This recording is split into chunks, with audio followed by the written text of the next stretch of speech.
बच्चों, हम आपको सिखाएंगे अपवाह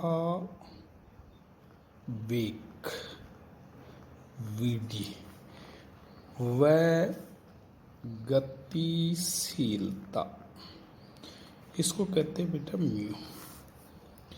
अब हमने कहा कि सर किसी भी अनुप्रस्थ काट में सतत आवेश के प्रवाह की दर को धारा कहते हैं। I बराबर Q/T। अब हम कहते हैं आवेश का सतत प्रवाह कैसे होगा? क्यों कि सर कोई भी जो चालक होता है उसमें क्या होता है, अनेक मुक्त इलेक्ट्रॉन होते हैं। मुक्त इलेक्ट्रॉन कितने होते हैं? लगभग एकांक आयतन में 10⁻29 सर, बहुत अधिक संख्या।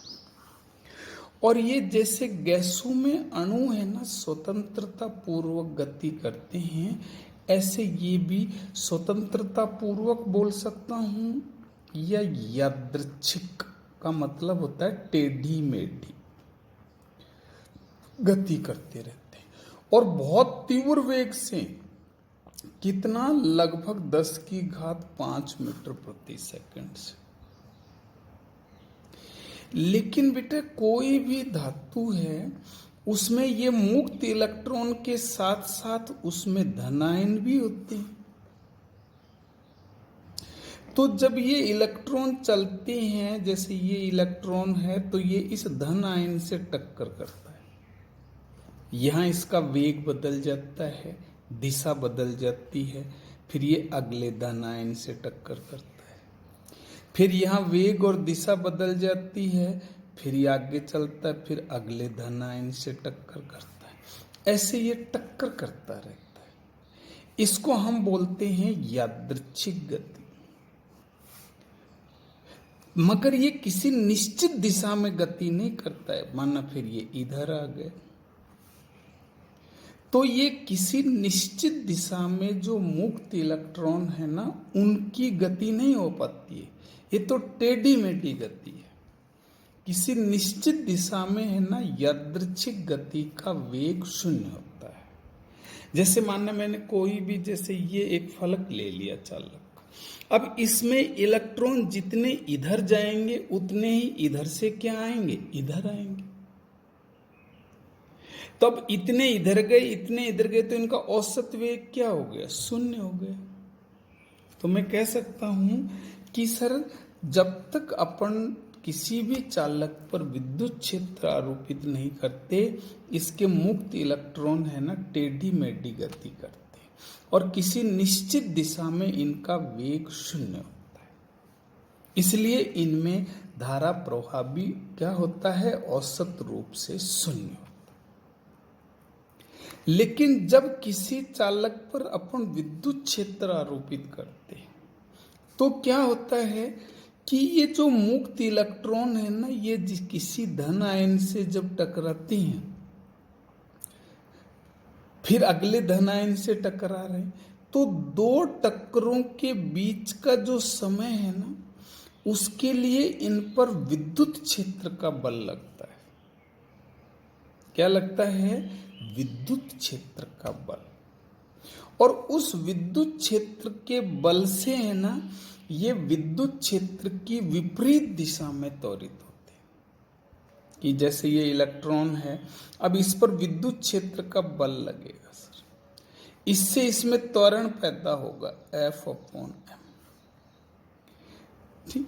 और इससे ये इलेक्ट्रॉन है ना विद्युत क्षेत्र की विपरीत दिशा में एक गति और करते हैं।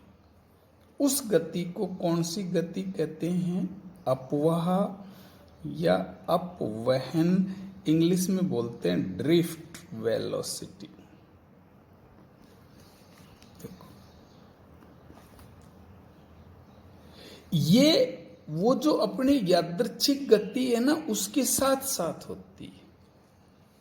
कि शुरू में जैसे इलेक्ट्रॉन चलता है यादृच्छिक गति करता है, लेकिन जैसे यादृच्छिक गति शुरू करता है इसके ऊपर बल लगता है, ये इसको निश्चित दिशा में चलाता है। फिर अगले से टकराता है, फिर यादृच्छिक गति करने लग जाता है। लेकिन जैसे गति शुरू होती है फिर उस पर विद्युत क्षेत्र का बल लगता है और फिर निश्चित दिशा में गति करता है। इस प्रकार से ये है ना, एक निश्चित दिशा में इलेक्ट्रॉन गति करता है यादृच्छिक गति के साथ साथ। इन दोनों गतियों के वेगों के औसत को हम क्या कहते हैं? अपवाह वेग। क्या कहते हैं? अपवाह वेग। मतलब यादृच्छिक गति का वेग और अपवाह गति के वेगों का औसत मुक्त इलेक्ट्रॉन का क्या कहलाता है? अपवाह वेग। और इस अपवाह वेग के कारण ही इलेक्ट्रॉन विद्युत क्षेत्र की विपरीत दिशा में चलता है, और जब निश्चित दिशा में चलता है तो चालक में धारा बहती है। अब हम आपको अपवाह वेग का सूत्र सिखाएंगे सर, कि अपवाह वेग का क्या सूत्र है सर। इसको डी को इंग्लिश में बोलते हैं ड्रिफ्ट वेलोसिटी, अपवाह वेग। हमने अभी पढ़ा है सर, F बराबर सूत्र होता है QE। अब यहां इलेक्ट्रॉन है तो यह नेगेटिव लगाना पड़ेगा, E पर सदिश है और ये F है। ये सदिश रूप लिखा है तो नेगेटिव चिन्ह आएगा, अगर नहीं तो सीधा ई लिख दे। जब कोई E है ना, इस कैपिटल E में स्थित है तो उस पर इतना बल लगता है। इस बल के कारण त्वरण कितना पैदा होगा? F/m बराबर F का मान रख दिया, E/m। देखो ये F का मान लिखा है हमने, E/m, ये त्वरण पैदा होता है। देखो ये इसमें वैल्यूज है ना, ये सारी कांस्टेंट है, तो मैं कह सकता हूं ये मान है ना प्रत्येक इलेक्ट्रॉन के लिए क्या रहता है? समान रहता है। अब जैसे ये त्वरण कितने समय के लिए लगता है? केवल बीच के समय अंतराल के लिए, बस इतने में इसके लिए ये त्वरित होता है। फिर तो बाकी तो टकराने के बाद तो फिर अपनी वो प्रारंभिक यादृच्छिक अवस्था में आ जाता है। अब अगर हम इस इलेक्ट्रॉन का अंतिम वेग ज्ञात करें t समय पर, प्रारंभ में माना t बराबर 0 पर v0 इसका वेग है। भाई शुरू में क्या करेगा बच्चों? वो यादृच्छिक गति करेगा। t बराबर 0 पर माना उसका प्रारंभिक वेग कह दो या यादृच्छिक वेग कह दो, ये v0 सदिश है। अब वो t समय के लिए a त्वरण से चलता है, तो न्यूटन के गति का प्रथम समीकरण नहीं है v बराबर u प्लस at। ये t समय बाद अंतिम वेग होगा। अब मैं इसको क्या लिख रहा हूं? देखो, इसको अंतिम वेग सदिश रूप में लिख रहा हूं। ये प्रारंभिक वेग को मैंने v0 माना या v0 माना है, इसकी जगह E/m इंटू t लिख दो। ये एक इलेक्ट्रॉन जिसका प्रारंभिक वेग या यादृच्छिक वेग v0 है, t समय बाद है ना उसका अंतिम वेग इतना होगा। ये एक इलेक्ट्रॉन के लिए। अगर हम सभी इलेक्ट्रॉनों के लिए करें तो हमें इसका औसत लेना पड़ेगा। देन ये v, ये औसत का निशान है बच्चों, ऐसा ये भी औसत का निशान है। इसमें देखो ये सब कांस्टेंट राशियां हैं और ये t है ना, इसके औसत लगेगा।